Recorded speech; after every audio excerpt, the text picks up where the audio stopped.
drinking a Monster right now. Oh, nice. It's Ultra Rosa Nice. flavor. It's very tasty. I've I've never had Monster ever. Probably you don't want to start drinking it. All right, we are live. We are live.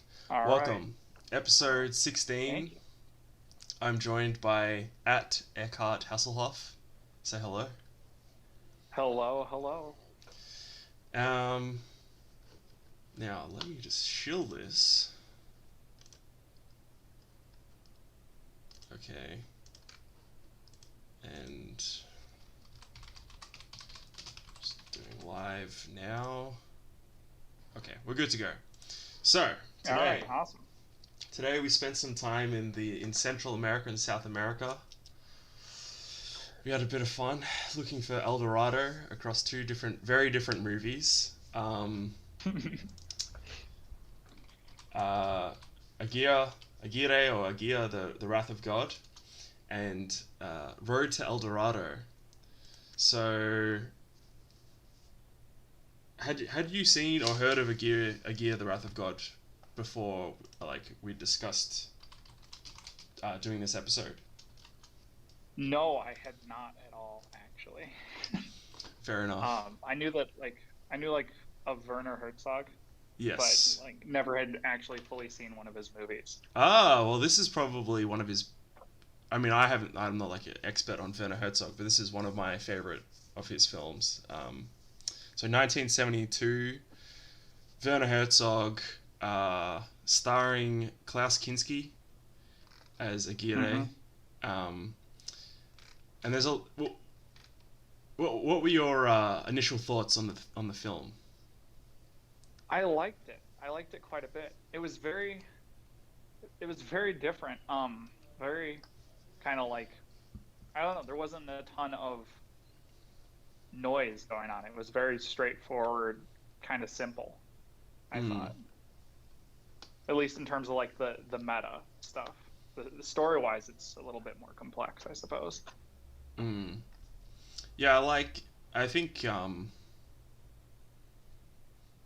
I mean, we'll talk about some of the interesting parts of the production a bit later, but just my initial thoughts. I'd seen it before a few years ago, and rewatching it a couple days ago, I absolutely loved it. I thought the cinematography was insane. Um, Hmm. I'll say this much. So Werner Herzog, the camera he um, used for filming this film, he had stolen from his Munich art film school. I'd read that. That's so funny. Um, and it was made on just a minuscule budget, basically, and they, were literally out in the jungle, and it's just, considering the conditions that they were working in, and it's the 70s, there's no CGI or anything. Yeah, yeah, It looks like amazing. Like every single shot is just so good, and I think that's and it's just so much color, and you really feel like you're in the jungle, and the acting is so good. I just really liked it. I really loved it personally, but and I really appreciated its slower pace, like yeah. Absolutely. very hypnotic sort of pace. Um, Yeah. yeah. What were some of the standout things about the movie for you? In terms of like the story or just like Just in general. Just in general. oh the like shots where they were actually when they were going through the rapids were Yeah. really. I was like, man, I can't believe they're actually doing this. Yeah, I know. That's the sort of I, like meta thing about the film is Werner Herzog was effectively like Aguirre in that he was actually leading all these people through the jungle. That's kind of it's interesting. so crazy. Yeah. The animal stuff too. I was very surprised with a lot of the animal stuff. Like Mm, that baby sloth. I was like, what? yes. How? They must have just found it, and then like Herzog was thought, oh, this will be very good for the film. I guess so. It really seemed like a lot of the stuff was shot off the cuff in a lot Yeah, of ways. yeah. Um, yeah, I guess we'll get into a bit of the actual plot. So we essentially we're following a expedition um, through Peru, I believe it was, and like Machu Picchu or something. Yeah. And they're Yep. heading down into the Amazon in search of El Dorado. Um, and then at a certain point, the expedition says, "All right, well, this is a very ineffective expedition. So let's sort of split in half. Half the people will stay here and sort of set up camp, and the other half will continue down the river." And we pretty much follow the half that goes down the river, and as you can imagine, things just go, get worse and worse. What's going on? Um, and yeah, it says at the beginning of the film that it's a doomed expedition, and the whole time you're aware that this is obviously not going to end with them finding El Dorado. Um, but yeah, despite that, it's a very engrossing film. There's not too many twists or turns with the plot, but it's just sort of like this very slow escalation, or not very slow, but sort of slowish escalation in terms of the tension between the characters. Um, and that's really what you're watching it for is these, particularly Klaus Kinski as Aguirre is extremely formidable, and like he literally looks like Giga Chad. Yeah, I it thought, does. um, yeah, and Very like imposing figure. yeah, and what was I gonna say? And his performance is so physical as well, like his posture, Mm-hmm. um, and we really see. It's interesting because it's almost like as soon as they got away from the other half of the crew, he immediately had designs of like what was going to happen. Yeah, it's like before they even got to the splitting point, he was already planning how he was gonna take charge. Mm. Um, It was like instantaneous. yeah, and I love that bit where the bit where like everyone is like the rafts. Oh, and did you read this? So the bit where like the river rises up and their rafts all get taken down the river. That actually happened. So they just added it into the script. Yeah, I was like, I had read something about that, and I don't know how like they decided to keep going. It really is like Werner is like Aguirre in the way that he just refuses to stop.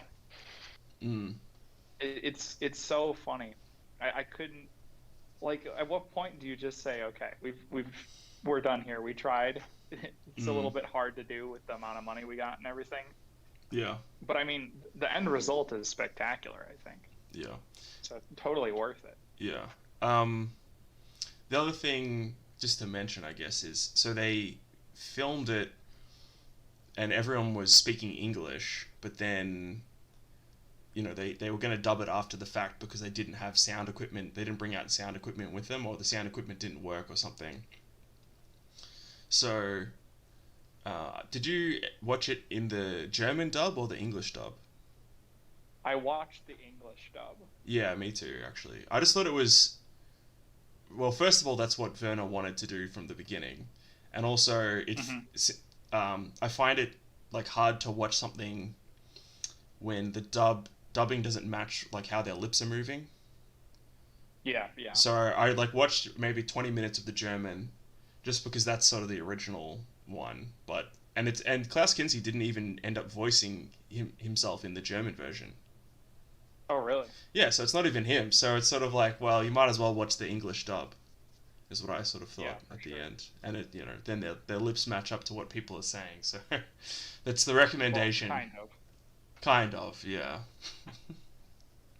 That Um, was one thing I noticed was the audio was a little bit jank, shall we say. yeah, You you yeah, you really can hear the budget in the audio. yeah, yeah. Um, and there is actually quite a lot of interest. Like I wanted to mention as well the music. Um, was Hmm. done by this like kraut rock band Purple Va. I don't know if you've heard of them, but they're Mm-mm. yeah, moderately famous band. So and they collaborated a lot with Herzog to do the Oh, soundtracks. interesting. So I can't remember what It, other films of his they did, but hmm. um, yeah. It's very like ominous, droning music a lot of the Mm, time. There isn't like it's kind for the type of movie that it is. You sort of on the surface you would sort of expect it to have some like grand sweeping themes because it's like an yeah, adventure movie and stuff. But it's very low key. yeah, Um, very kind of like minimalist. yeah, yeah. It's really interesting I in that think way. it really helps sort of you get the sense of how alien this world is, and I love that it begins. It doesn't begin like a lot of movies. You'd begin with, oh, like here are them in Spain. Here's them in like as it does with Road to El Dorado. Oh, Hmm. here's them in Hmm. Spain. Then let's take them to the jungle, and then oh, things get wet. Like things escalate. Whereas this, it already Yeah, begins, and they're already exhausted and starving.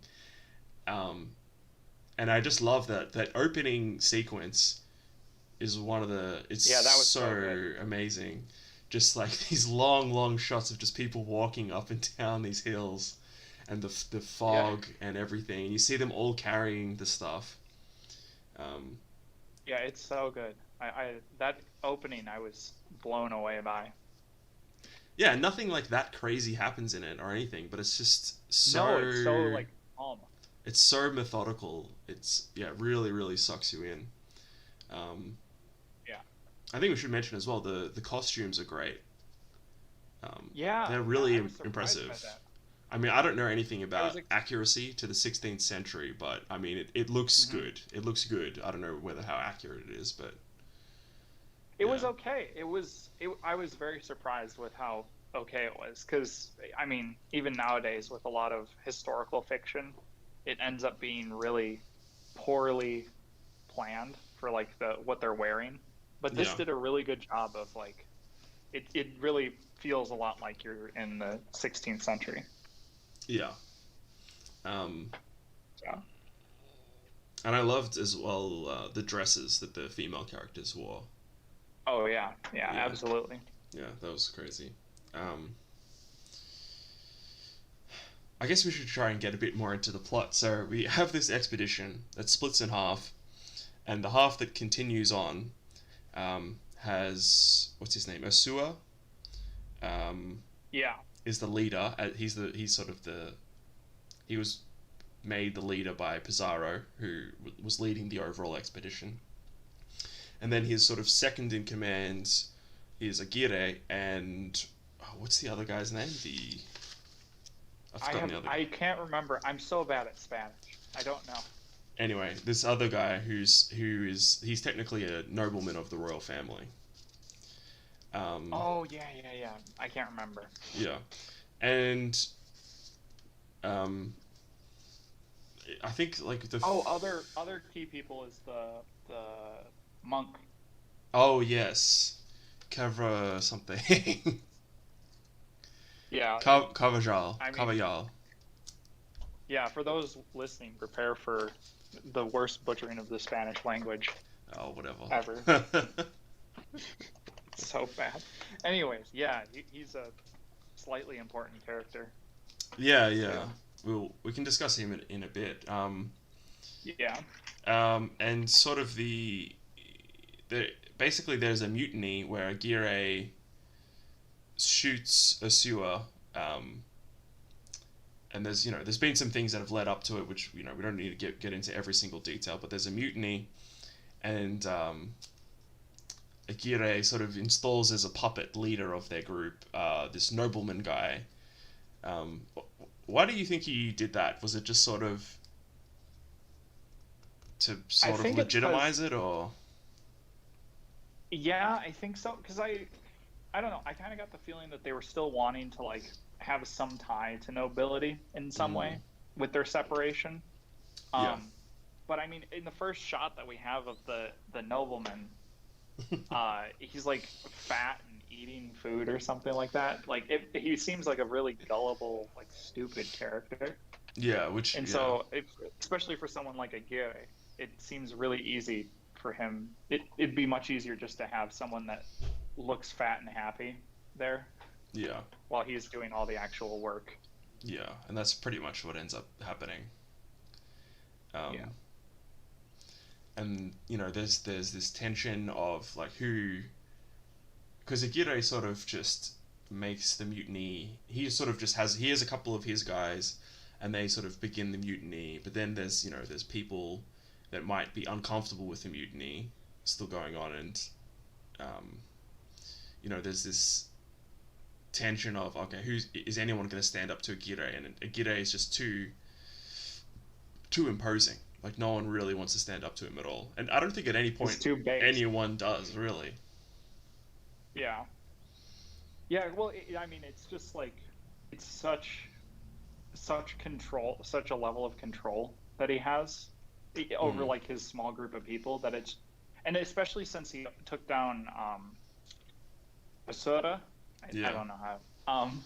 Especially since he already killed him, that was the original legitimate leader. Like, what is the rest of the crew gonna do yeah. at that point? Like, they really don't have too much of an option Mm. as far as that goes. And I love when he gives speeches. Like he's so manic. Like he just is like walking around constantly, like looking at everyone, and um, Yeah, he's schizo mode every time. yeah, and it really is a very iconic performance. Really good. Um, Yeah. and so Gide has his daughter on the trip with him, and Usua has his wife. And so, Hmm. you know, I think it's interesting, or it's I don't, it's sort of weird to me that they got brought along at all. But I guess that's what happened. I don't know. Yeah, I don't. I think they were saying Pizarro was saying at the beginning that he really didn't want to like send the women with. I don't know why they were there to begin with, like in the jungle at all. But he said that he really didn't want them to go with. But I guess in Mm. terms of the wife, like she demanded that she Yeah, go with, and then for the daughter, I think Aguirre Aguirre this was like you need to send her insisted. with Yeah, me. yeah. Yeah. So So I just think that was why they were with. But and I like the scenes where Aguirre is interacting with his daughter, and it sort of shows he does actually have a softer side. But sort of as the yeah, with the slot. movie, yeah, exactly. But as the movie goes along, he's more and more. Oh, I don't know if he's like more and more like curt with her or anything like that. But it's sort of like he has less and less time to be gentle. Hmm. Hmm. Um, Yeah, because the pressing concern of everything going wrong around him yeah, is it seems to be just bearing down on him. yeah.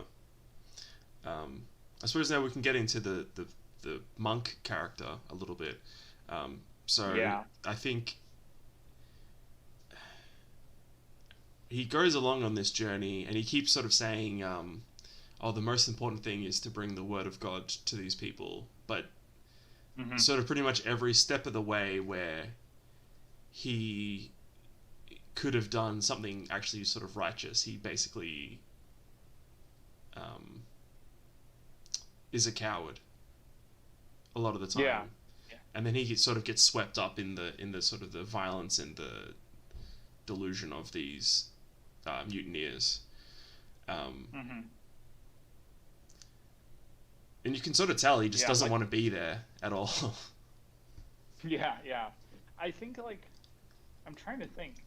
I'm pretty sure the last like righteous thing that he tried to do, like there was that thing with the Bible, but that was later on. But Yeah, like I think the last righteous thing he tried to do was bury those guys that had died on the raft. yeah, yeah, Like after that, he really is, he's incredibly unlikable. Yes, yes.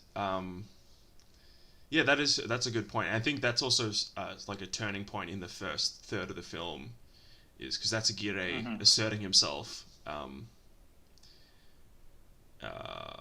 Because basically there's these guys that get trapped in an eddy on the river, and Aguirre just sort of blows up their raft to stop like the expedition wasting time on them.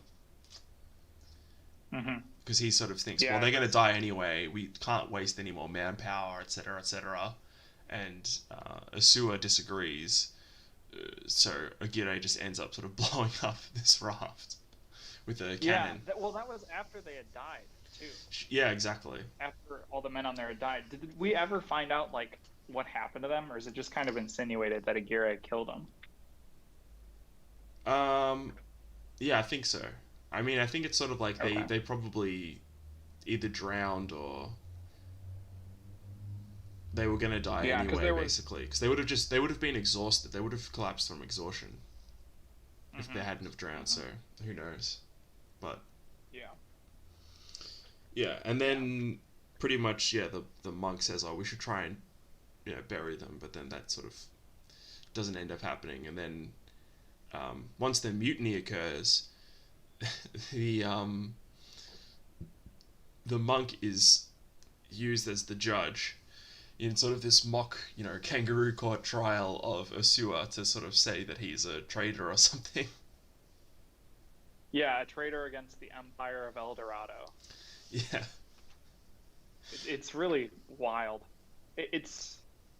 It's weird seeing that, and I know that like a lot of the, not to like get into the polemics of in religion history and stuff. I know that there was a lot of stuff that the Catholics did in South America that was not good at all. But Yeah. and so, but it's just really odd. It's weird to see someone that's supposed to be like this Christian monk going and Yeah. like being a just an absolutely horrific person. Yeah. I think the film doesn't feel like it's No, no, no, no. It uh, doesn't. it's not like I'm trying to, like just as a quick example, like Hunchback of Notre Dame is quite an anti-Catholic or anti-Christian film in certain respects. It's more Hmm. deliberately mocking that ideology, whereas this film, it's about the character of who the monk is rather than about his religion or ideology. Yeah, yeah. I wasn't saying that Oh no, to. no, I was just sort of Yeah, letting people know. So yeah. It's good to clarify though. There isn't really an anti-religion angle to this. Really, it's just more so that just the people related to Christianity that like carry that name are just horrific. yeah, and I think we really see that it's his um, his cowardice at the beginning is sort of like Hmm. what he then after that point he becomes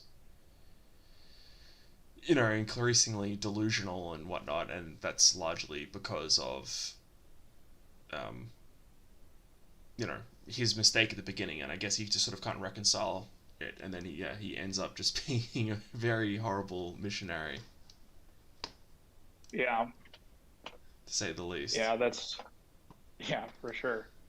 With that, I mean, it's sort of skipping forward, but then when they come across that one Indian guy and his wife, I think that was his wife. I don't know if they clarified who that was. Yeah, Um, on the canoe, and he like tries to hand him a Bible after telling him that God speaks through it, and then yeah, the guy like throws it on the ground or something, yeah, and it's like, no, he doesn't. After putting it up to his ear, yeah, and then they like immediately kill the guy. I was like, oh boy. yeah. And the monk is the one that does it as well. Yeah, with like a hot iron or something. Like they were just Yeah, like horrific. he just stabs the guy. Yeah, And he wrote in his journal, I think the next journal entry was like the natives are stubborn or something like that. It's just mm, goofy. mm, But yeah, he definitely was a hateable character. yeah. And speaking of the Indians, I love how the whole time everyone is so because you don't see any Indians until about halfway through the film, really. Um, Yeah. but the whole time they're always just saying, I hope there aren't any Indians here. Um, Yeah, it's the constant terror of that which could not be seen. yeah, and I love that we don't really see them too much. Like, there's no other than Hmm. that one scene with them coming on the boat on the raft. They are sort of Yeah. they're almost, yeah, like these ghosts or supernatural is like the way that they're almost like treated by the characters. Yeah, they're like a force of the jungle itself. Mm, mm. Um, yeah, I really like that. Um, Hmm. and there's The the go ahead. I was gonna bring up the on the subject of the Indians, the pan flute that sometimes Yes. enters into the film. It's so bad, so bad. I thought that was Oh, it was. hilarious. This because It's like so funny. Aguirre seems to genuinely like the pan flute. At I one point, it like maxes out the microphone, and like yeah, yeah. grinds. It's so bad. Oh man. I love just the first time you see him like listening to the pan flute, he's just like leaning against a tree, looking completely stoic, like no emotion, and the Indian guy is just like playing the pan flute, It's so funny. and then later on Oh he's man. like play the pan flute for the men. It's Yeah. so goofy. Mm. Yeah, I thought that was pretty good. And the that was one of the places where you really noticed the audio budget was not very high, because like Mm. when they're floating down the river at one point, the pan flutes are playing over the top, Yeah. and it's so like echoey, and you can hear the guy taking breaths in between, like he's right in your ear. Yeah. It, it it's really odd. Oh, and then there was that one shot towards the very end where it just like squares up, and it was very much like something Wes Anderson would shoot, where he's center of the screen and he's just staring into the camera, and then it cuts Mm. away. Mm. I thought that was a really interesting shot. I Yeah. don't know what it means, There's but it was lots of definitely interesting. amazing. Yeah, like again, I think pretty much every single shot is just so well composed, Yeah, and like considering he was using a stolen camera and like in the jungle, it just looks so yeah, good, you know. it really is a surprisingly well framed and shot film. Mm. Like I Um, love there's that one shot where it's from the back, you see the back of Aguirre's daughter like facing the jungle. oh yeah, that one. That one was That's an good. amazing shot. There's so many, and there's also towards the end when they're all really gone insane.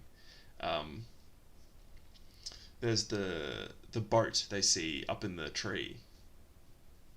Yeah, yeah. So like for the audience's sake, they're like floating down the river, and I think it was in the monk's journal entry, which kind of narrates the film Yeah, throughout. He talks about how a lot of them have like this fever, yeah, and so then it's the monk and the slave are like looking yes, up, and they see this boat in a tree, and they chalk it up to fever, and then mm. Aguirre is like, no, it's real. We got to get up there and fix it, and we'll sail it to the Atlantic. Yeah. Yeah, well, that's sort of interesting if they're all sort of seeing the boat, but I guess it's like the power of suggestion that one person says, Hmm. "Does that look like a boat to you?" Yeah, Um, yeah, for sure. yeah, I really and I thought it was interesting the slave character, just sort of like in terms of we won't delve too into it, just in terms of the race relation things of like you've got the caste system of okay, there's whites, then there's the black guys, and then Indians are below them. Yeah, yeah, Just in terms of yeah, what they thought of each other, I thought that was kind of interesting. Um, yeah. I liked this. I thought the scene where they took the black slave and had him run in a loincloth in front of them yeah, to scare the Indians was so funny. yeah, they That keep was so good. But run just seeing like, ahead, yeah, yeah, tossing him around and stuff, trying to get him in front of them so then they're safe. yeah. Um, yeah, what else have I got written down here? I think that so we have like the first third, which is leading up to them separating out, to where Aguirre takes power, and Yeah. then like I think the second part ends. I think when they throw the horse overboard. In all actuality, Yeah, yeah. because Just after it they've seems from that killed, point on they things. kill the emperor. That's when things get really bad. Yeah, well, so the emperor he was getting all mad at the horse and stuff, and then it got thrown overboard, and then the slave uh, said he was like, I don't know if it was him or if it was someone else. They were talking about how the horse could have. Oh, I think it was the monk actually. Yeah, Was talking about how the horse could have fed them for days, yeah, which and is very true. in Mexico the natives were very scared of the horse, so they should have kept it. Yeah, And he said that they weren't going to make it then. I was like, oh well, I guess that's probably true. yeah, That poor horse. They actually like the real horse that was the actor in the movie. It seems like they abused the poor thing so much. yeah. Well, this is the '70s. You could do Yeah, that's anything you true. like to animals back then in movies. Like That's true. there's that one Hodorowski movie where there's like hundreds of dead rabbits, and I think they're actually dead rabbits. Well, did you see that? This is slightly unrelated, but did you see that one meme that was floating around of Owen Wilson unprompted saying that you can't fake Yeah. a dead dog in a movie? Yeah, that's a good one. True. Yeah, Um. yeah. And then the monkeys at the end. Oh. Yeah. Yeah. We'll come But back to that. we We'll can get come there back in a to little that. bit. Yeah. Yeah. Yeah. Yeah. So I love that after they've so basically oh, this is interesting as well. So after the horse gets thrown overboard, pretty much everyone is sick of this like fat nobleman emperor guy, you know, Hmm. so-called emperor. Um, Yeah. and then someone kills him, like chokes him to death, Yeah. and it's unclear who it is exactly, which I Yeah, thought was there's a couple interesting. deaths that are like that, where Yeah. it's like something happened and no one knows who it was. Mm. Which it really lends to the sense of sort of I guess paranoia and stuff like that in the movie because that there are lots of details that aren't 100% clear what happened or what's going on there, but not in like a it's incoherent or incomplete sort of way. Like it feels very deliberate. Hmm. Yeah. No, that's true. That's totally true. It's just kind of adding to the ominousness of the whole situation that they're in. Hmm. And there's one bit Um, I think I don't know if it's just after they've killed the emperor, and I think they've run out of all their food now at this point. There's two of them are like eating the moss that's grown on the on the raft that's like half sinking. yeah, that was so gross. Yeah. Like slurping up some moss, uh, some algae. It was so yeah, awful. and they're just because they've just gotten so desperate for any food or anything. Hmm. Yeah. And Um, then they find that salt pit too. yes, Was that even salt that they found? it might have been. I don't know. It kind of like that point in the movie, it's really hard to tell like if what they're seeing is actually real or if it's fake or what's going on. Even Yeah, yeah, not in like an incoherent way, but it's kind of the unreliable yeah, narrator yeah, yeah. type of thing, where And you just I can't tell if it's actually happening or they're imagining it. yeah, and I love so like Aguirre assumes power after the emperor is killed. And then there's a couple guy he over I thought this was kind of silly that these two guys were like planning on defecting or like running away, Hmm. and Aguirre overhears them. Like they were talking pretty loud. Yeah, like he just like, and he even I think he even like turns his head around to look at them, and they just keep on going. Yeah. It's And just then so ridiculous. and then is it him or his like second in command guy that decapitates one of them? It was his second in command. I wanted to talk about the beheading because that was awesome. Yes. That was yeah, surprisingly good like effect. I don't know how they did that. Well, I think what happened was because of the way that the guy's head was positioned in the ground and It stuff, was, yeah, and it the was fact him that he was, buried there. Yeah, yeah, but the transition between there was really good. yeah, yeah. It looks good.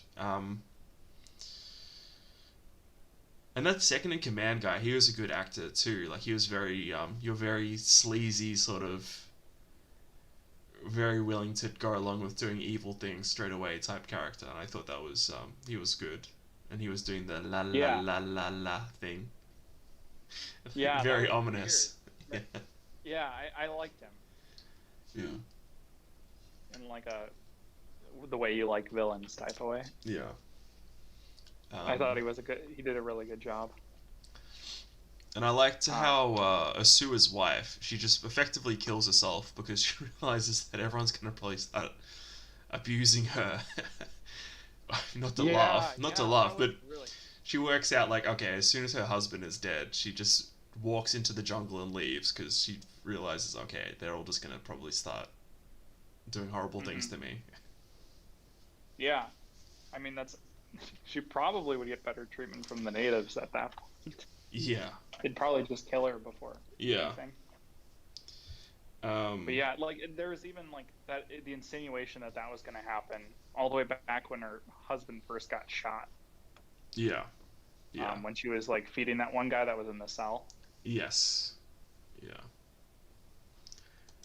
Um, oh, another thing, like meta thing that I wrote down that I thought was interesting was like, um, there's points in the film where like there's a really crazy shot happening, like very chaotic shot, and the one of the actors, it was like a couple shots where like one of the actors in the shot turned and like looked directly at the camera, yeah, like, and yeah, I thought that was so funny, and it really helped to kind of capture just the complete like wildness that they were dealing with.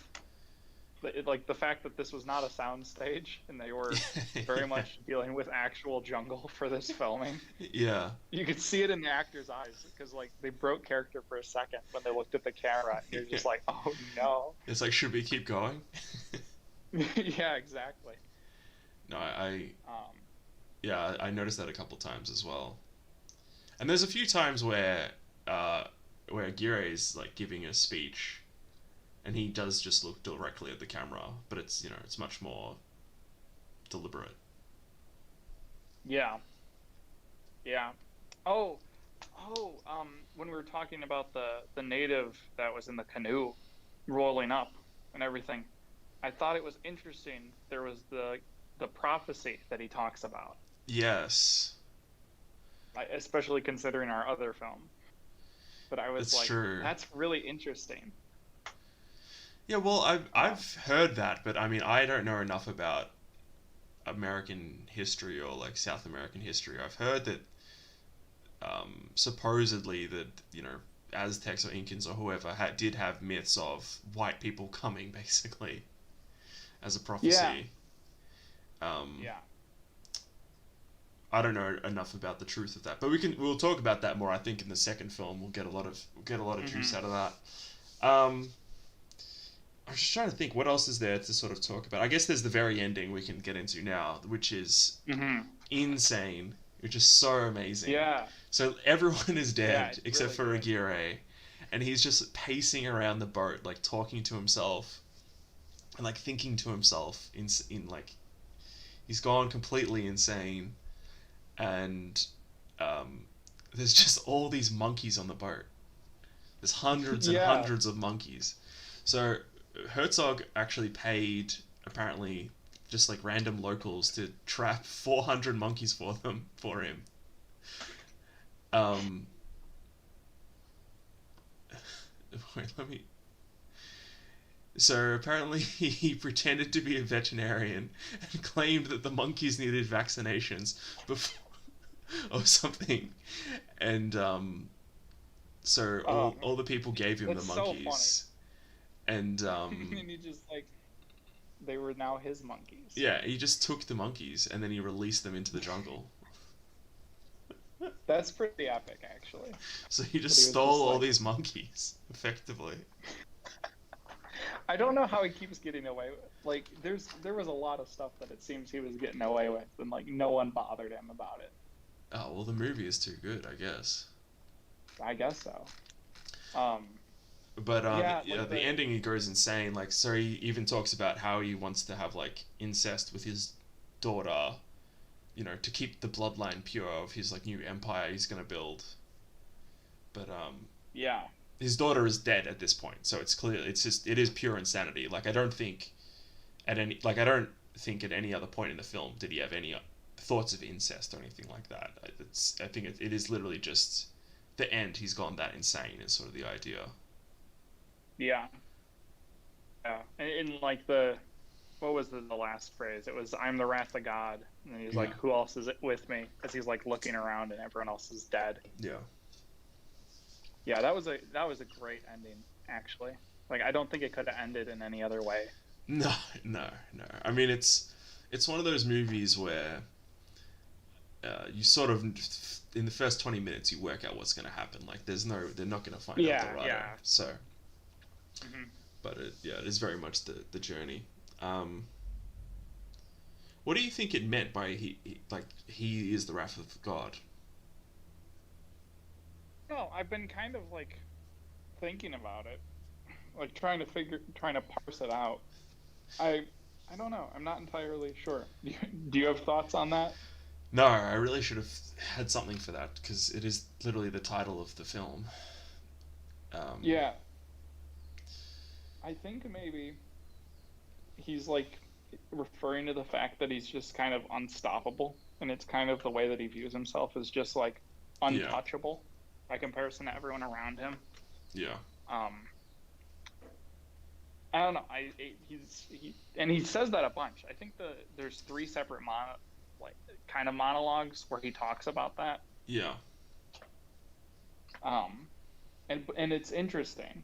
It's definitely interesting, and I'd be curious if there was an actual like what it to know what was meant by him saying that and that sort of thing, because it's prevalent in the film yeah. in a way.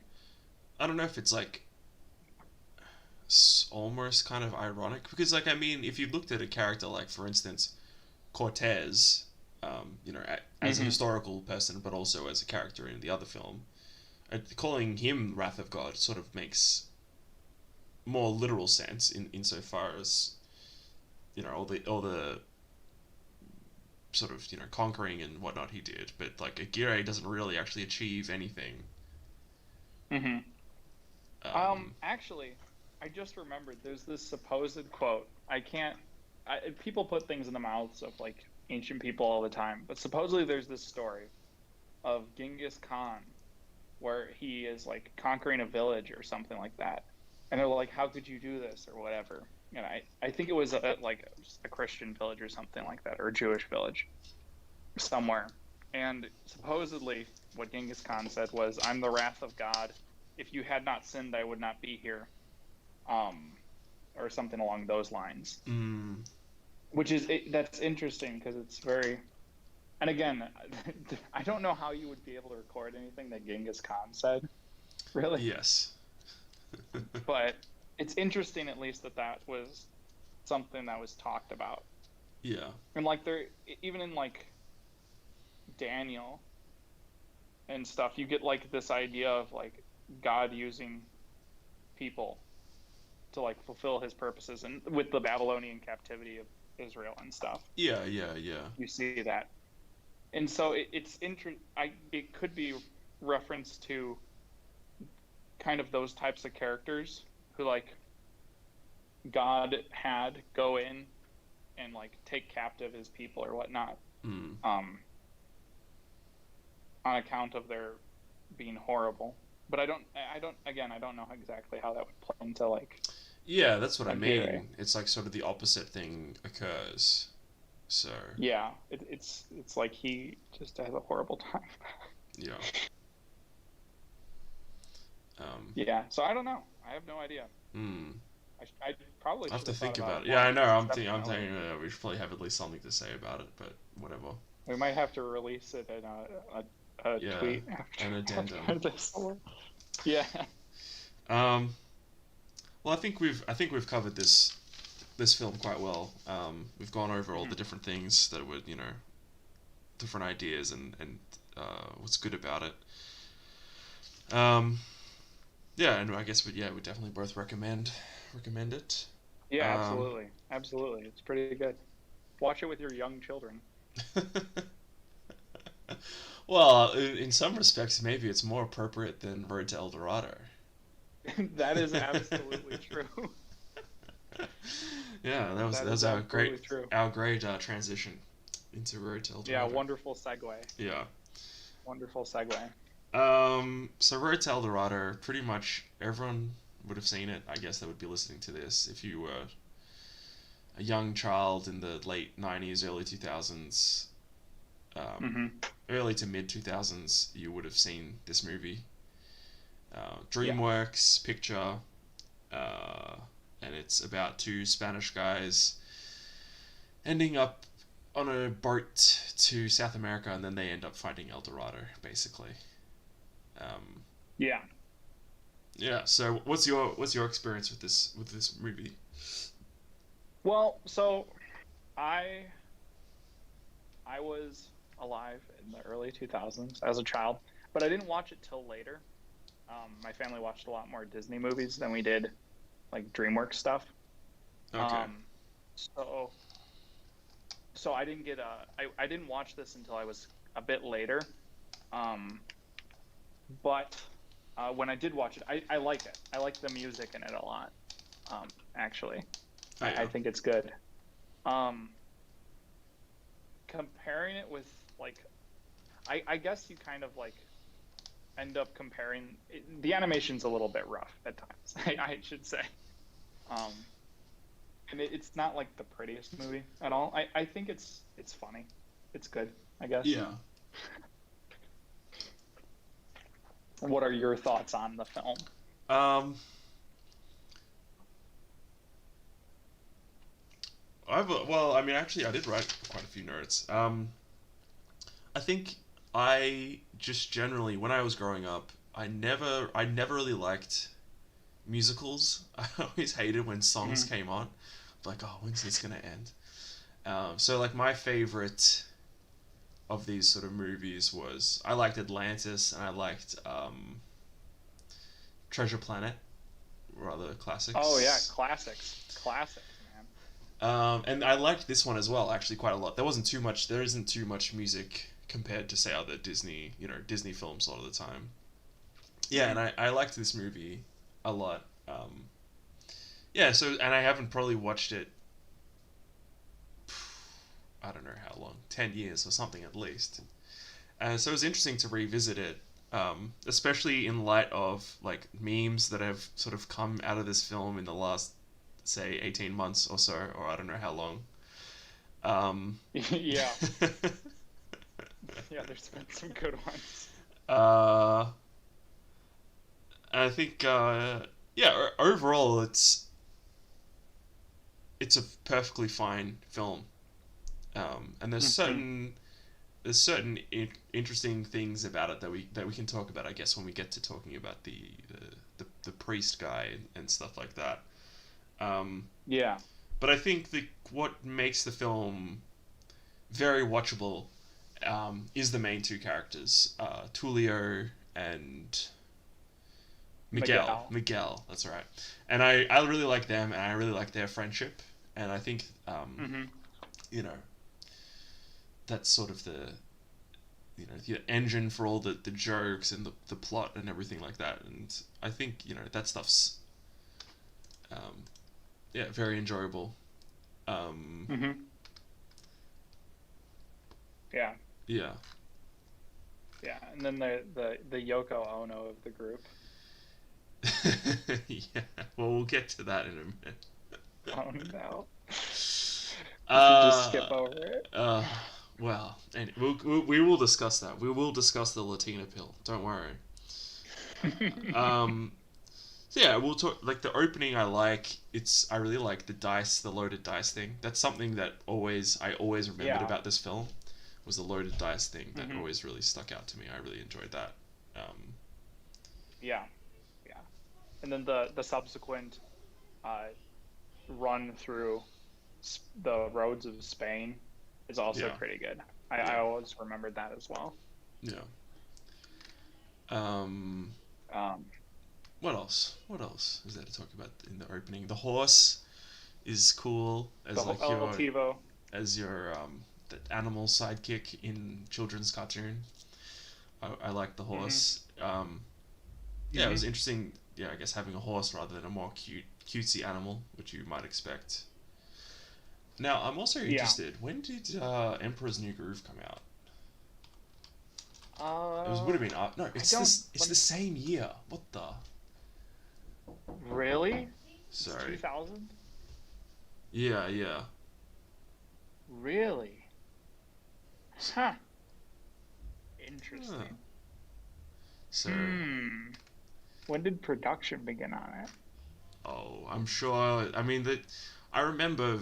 I mean, I don't keep up with children's films anymore, but I remember very distinctly Yeah, yeah. in the sort of late 90s, early 2000s, Disney and DreamWorks would always release. I mean, Disney would basically be making a movie, and then DreamWorks would be like, okay, let's do like a slightly cheaper version of that same movie. Yeah, like Ants and Bugs Life. Yeah. Uh, Oh, and I will say, that's I the one think that I remember. Emperor's New Groove is a lot better than this movie, I would say. For my personal taste. Yeah, I think so. And but that's not putting down, in my mind at least, No, the Road to El Dorado. I no. really enjoy the Road to El Dorado in some ways. Yeah, yeah, yeah. There's a lot to. There are things to appreciate about it. Hmm. I guess, what else should I we. don't think they're really in the same category, even necessarily. They're two quite different movies. Oh, yeah, it's just they just happen to be South American themed Hmm. things. Yeah, Um, Now, yeah. Let's see. what is that? What have I got written down here? I wrote cringe pagans. What was that at? That was just at the What very scene was that? beginning where I was talking about Hmm. like it was that opening song about divinity or whatever. Oh yeah, the Elton John, the gay man song. Yes. um.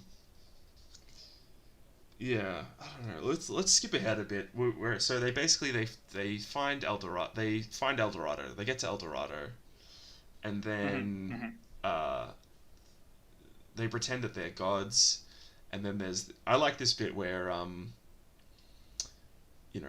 everyone's sort of skeptical. Okay, they're actually gods, and then the volcano starts to rumble in the background and starts to Hmm. erupt a little Hmm. bit, but then um, is it? I can't remember if it's Julio or Miguel. I think it's Julio yells stop or something, Yep. and then just as a Yeah, pure because coincidence, the volcano also um, stops. yeah, and there's no explanation for why that happens. Yeah, and It just kind of does, and we yeah, move on. yeah. I'm like the whole plot is like centered around this like one ridiculous coincidence, which is I suppose Yeah, fine. yeah, it's Um, pretty good. and I think that that's sort of the issue. Well, not the issue, but the thing with this movie is it'll introduce plot. Like the plot just sort of keeps. The plot doesn't really feel like it has this overarching sort of structure or point to it. It's almost like very episodic. Um, like later on in the film, the villain, the priest guy, he has that he like brings that giant jaguar to life. Yeah, And then yeah, like in a normal film, that would be your epic finale. But it's like it lasts for like 5 minutes, and then now we're having another thing happen after that yeah. with It Cortez is very coming. meandering, Yeah. Um, and like prior to the Jaguar stuff and everything, it's very like they Repetitive. like once they've convinced everyone that they're gods and stuff. There's sort of like a loose plot of like, oh, we're gonna be going back to Spain with our gold, Yeah. but like beyond that, it's very like kind of lollygagging, so to speak. Like there's not a, it's just kind of like scenes of them doing stuff that Yeah. isn't altogether related to that Yeah, and I think anything going on. let's talk about the priest for a bit. Yes. So I think like superficially he's a fine villain, um, Hmm. but it's like no one else except for him seems to actually believe in their religion. Yeah, yeah, that's true. Like, why do they It's keep it's doing all like these him. sacrifices if like no one else even seems to agree with it? It's really odd. It's like a functionally atheistic society in the middle of Mesoamerica or like Aztec time period. It's really odd. Yeah, doesn't make any sense. No, no, you're right. I don't know why they keep going along with it when so many people just either don't care or don't like it. Yeah, like no one else is saying, "Oh yeah, we better have a sacrifice." It's literally just this one guy. Yeah, and Um, like every turn too, he really likes sacrifices. and I think maybe that's partially. I guess they don't want to be saying like, "Oh, all Mesoamericans are just were bloodthirsty or whatever," you know. Yeah, But I suppose in a certain respect, at least they're honest about the fact that the film was, I don't know if honest is the right word, but they do, talk about there was this pagan human sacrifice religion, and it is funny that they have this yeah, like human sacrifice thing in a yeah. in a It kids movie. now that I think about that, that is very very odd that that was like something that no one gave a thought about. There's like constant, almost human sacrifices taking place. Mm, Like that one at the top of the whirlpool where he yeah, like has a guy in a bag. That one's like actually scary. yeah. And the other thing is, so the priest is shown being able to do magic throughout the entire movie. Mm-hmm. So it's like by the admission of the universe of the world, his magic or religion or whatever must have some truth to it. So sacrifices probably would be helpful. Yeah, yeah. So there's a lot of It's contradictions in terms of the metaphysics, I guess, of what's going on here. the deep lore of the world of the road to El Dorado. Yeah, it's very much a movie of they came up with all these cool ideas, quote unquote. I mean, there are cool ideas, and they just didn't.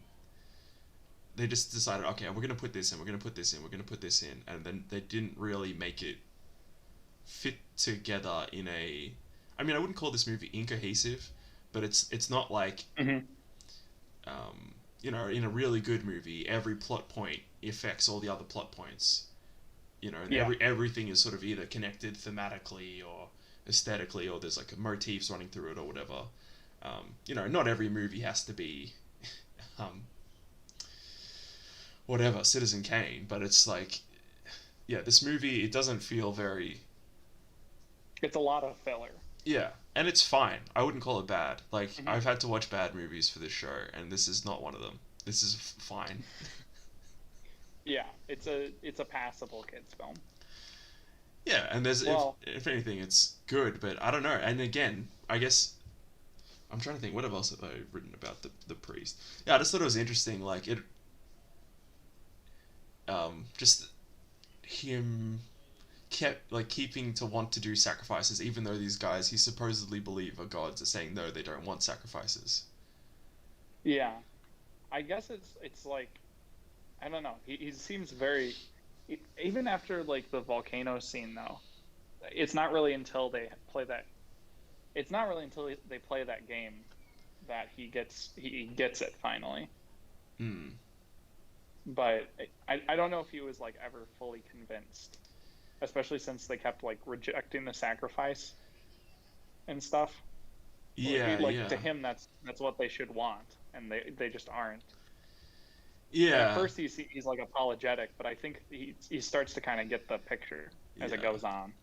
And it just reminded me.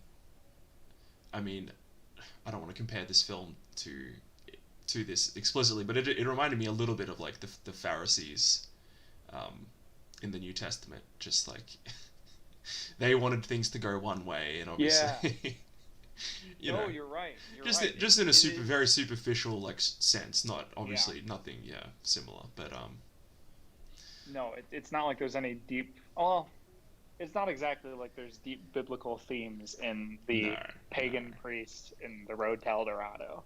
no. And I thought it was funny, like in his like book of prophecies or whatever, there effectively is a prophecy about Cortez coming. Hmm. So it's like his Yeah, and he religion is shows up. true. His religion is true. Yeah, and him at the end with him, not to like skip all the way to the end, but the end with him getting dragged away, and like you could Yeah. see the desperation in his eyes because he knows that he's right the whole Yeah. time. Yeah. It's really odd. Yeah. And I thought it was Um, funny, like the mayor guy, or the king, or whatever his title was. the He's chief. chief. Yeah. He like realized that they weren't actually gods, but he was still happy to give them all their gold. Yeah, I don't know. That was weird. Like that because he owes them nothing. All they've done is like come in and lie to all his people. But he just seems very content with just giving them Yeah. him And it's like giving them like he everything he doesn't want has. to do. Yeah, there's just a lot of weird thing. It's like they want to have this bloodthirsty religion plot thing, but they also want like all the natives to be nice. Hmm. Yeah, and And like have them smoking cigars and stuff. yeah.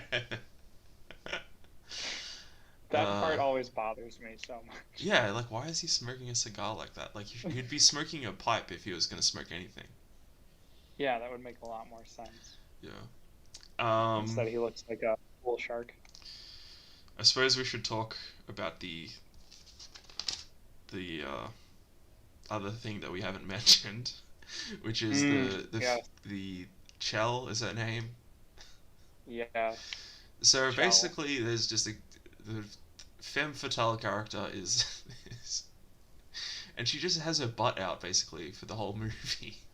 It's so bad. Like her midriff is just completely exposed the It's entire time. and like none of the other female characters look like that at all. No, it's very obvious that they spend a lot of time on her. And it's like so she's like It's a thief to begin with. Like it doesn't really make sense like what's going on with her character, like Mhm. what her deal is. Yeah. I don't know. Um, It's really yeah, I don't know what she has like the she wants to get out type of thing, but that's not very well like motivated. yeah. They It's never very show obvious that why. she's there. Yeah, It's obvious that she's there as like eye candy in a kids film for some reason. yeah. And then like her and Tulia are just it's just ridiculous. Like it, it's so because not that it's good, but I can excuse it in maybe like Who Framed Roger Rabbit or whatever, because that's not Yeah, directed at yeah.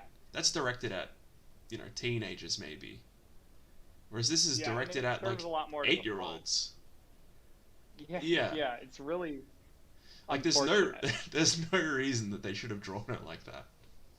There's no thematic No. reason that we need to have like a thick Latina girl. No, it's not like it's not as though like with Jessica Rabbit where it's supposed to be kind of this depiction of a sleazy prohibition era uh, crime film sort of with and then you have like or noir film where you have the Yeah, female yeah. that sort of thing. Like Like with that's this it's just like randomly there is a very sexually drawn sultry. female. It's really awful. Yeah, and yeah, it is just it is really strange. Um, Yeah. that's all we'll say about that, I think. Yeah, we can move on. Uh, Um, what else is there to say? I mean, I actually did like the ending. I thought that was mhm. um, a good way to end it. It was just sort of like weird. Like you have this Jaguar action scene, like robot Jaguar action scene, which comes out of Yeah. literally nowhere. Um, Mhm. Mhm. like there's no point where you actually see him talking about the Jaguar or anything. Like they just call it the age of the Jaguar, and then all of a sudden he just controls this like robot Jaguar thing. Yeah. Um, and I thought that I don't know. that was just so underdeveloped. It didn't really work. Whereas like the ending of them having to sacrifice all the gold in order to save El Dorado from Cortez coming and whatever was it's a Hmm. nice ending. Yeah, yeah. I think that that's all right. I thought the ending was all right. It wasn't awful. I do think that I don't know. It feels like it goes on a little bit long, but then the ending's okay, so it's okay. But you're Yeah, right with the Jaguar scene. It should have really ended there because that's kind of the way they set up Cortez is less like the villain of the film and a lot more of like the the character that gets the plot moving in a way. mm. And so it's weird to have him come back at the very end as like the final boss Yeah, and then there's for like no no reason at confrontation. all. Like it seems like not that the movie needed to be longer, but it seems as though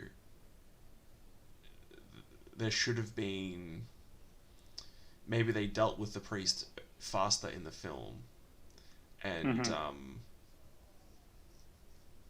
then they could have had Cortez as the actual sort of more of a villain. Like maybe he does end up invading El Dorado, and then all the people in El Dorado have to work together to, hold him off. Could be like a Helm's Deep situation or something. But Hmm.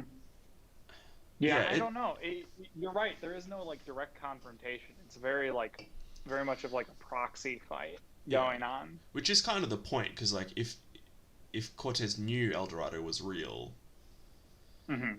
so it's like they kind of wanted to have this action ending because that's what you have to do in a mainstream movie, but they didn't quite get it to work. I don't know. Yeah, I don't know. It's fine. It's okay. Yeah, that's basically. I wouldn't. Yeah, I mean, I wouldn't complain. This is like a 5 out of 10, 6 out of 10 movie. It's not Yeah, horrible. yeah, absolutely. If someone I think. if you had to sit down and watch it with a kid, I don't know. I guess it's fine, but I Hmm. don't know. I mean, the thing is, yeah, that female character, just Yeah, ridiculous. that makes me like not want to show it to children, let alone just that. Yeah. Like if it wasn't there, it'd be okay.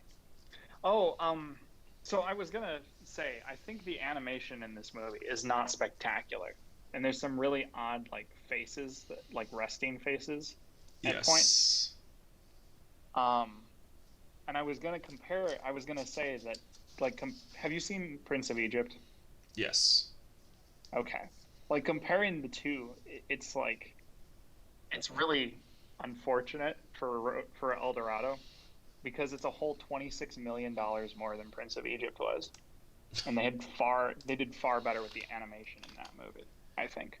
Yeah. It really seems like El Dorado was rushed. Like they must have just heard, oh, Disney is doing um, Yeah, that really Emperor's must New be what it is. Groove, and then they just, oh, what's a script we've got lying around, and then they just did it really quick because, yeah, the plot again, like the plot's not incoherent. It's just Hmm. weirdly meandering for a 90-minute movie.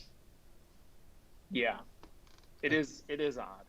Um, I mean, it's good though. yeah, It's okay. yeah. I mean, I guess it's the sort of There's, movie where um, there's lots to sort of pick at because it could be a solid kids movie, um, whereas it's just a fine movie, and that's what I find a lot of time. The best movies to talk about, or the movies that are easiest to talk about, are movies that are almost good or almost great, because there's so much to hmm. pick apart. Whereas something that's just horrible, where everything is horrible, or a movie where everything is good, there's less to sort of pick apart. Hmm. Is what I have discovered. So Yeah, yeah. Oh, something I was gonna bring up as well. It's so I know of this movie. I haven't seen it yet, or this story actually. It's from a Rudyard Kipling oh book. yeah. Um, have you? Yes, I was thinking of that movie as I was watching The Road to El Dorado. That's a really good movie. I haven't seen it yet. I know like the basic, and from what I've heard, there's a lot of similarities going on. Actually, we'll maybe have you back on. We'll do that movie and something else. I don't know what.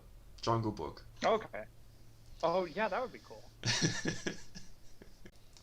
Yeah. But there'll be a lot Yeah, to talk about with that'd be cool. Man Who Would Be King, for sure. Yeah, for sure.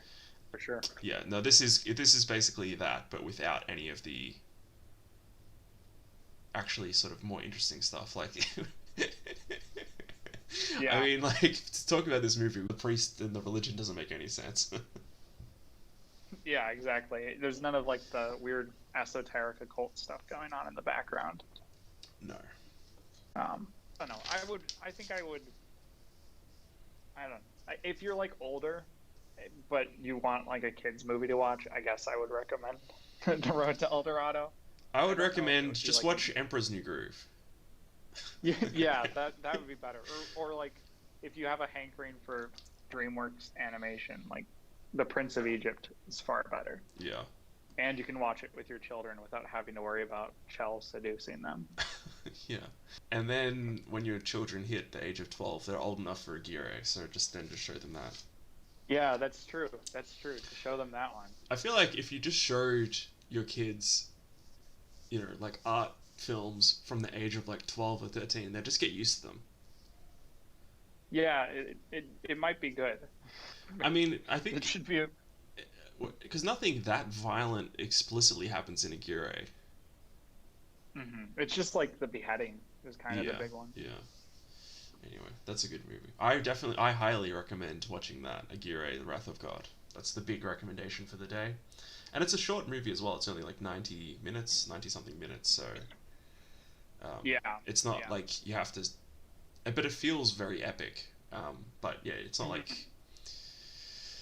like recommending a Tarkovsky film or something where it's like 4 hours. So it's very Yeah, much yeah. It's definitely one you could sit down and watch with like in a night, and it wouldn't be too big of a deal.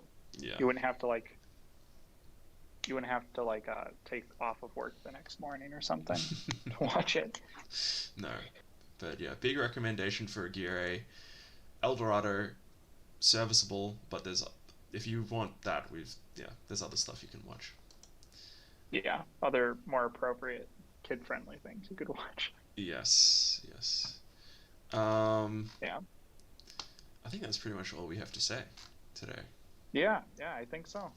This is a very fun episode. I'm glad I got to rewatch Aguirre. I love that. Yeah, thank you for introducing me to that. It's awesome. It's. I think like the more you watch it, the more you just appreciate I think the best part of that movie really is the cinematography, and then I would say like Klaus Kinski's performance. But it's just watch a movie that looks amazing. Mm-hmm. Yeah, it's a good one. People watching throughout. Wow, You know, that's awesome. I mean, the main reason I stream is because then I don't have to, um, you know, edit it into a video and then upload it. It just automatically uploads. So that's the main reason I just stream. And then I think people just mostly watch it after the fact. Yeah. Yeah. I guess tomorrow's the start of Hispanic Pride Month. Oh no. Well, it's good timing then, isn't it? Yeah. And who else have we got here? We've got You Are saying hello to Bomba, to her and Joya. And then, Catacomb, XYZ, Catacombs is saying, regarding Aguirre, is that the film where the ending, everyone is shot by arrows, and some guy makes a comment, oh wow, they make them big size. Yeah, that's right. Yeah. That is. That is very true. It's a good movie. I think that's what it is. Yeah. And then he's also making a comment on how we say Jaguar differently. I say Jaguar. I don't know why. Oh, yeah. I don't know. I've always said Jaguar, but I think that's because I'm from the middle of America. Yeah. Well, I don't know if it is my accent or if I specifically say this word. I think that's the proper way to pronounce it. Jaguar. Actually. You're probably right. Jaguar. Right.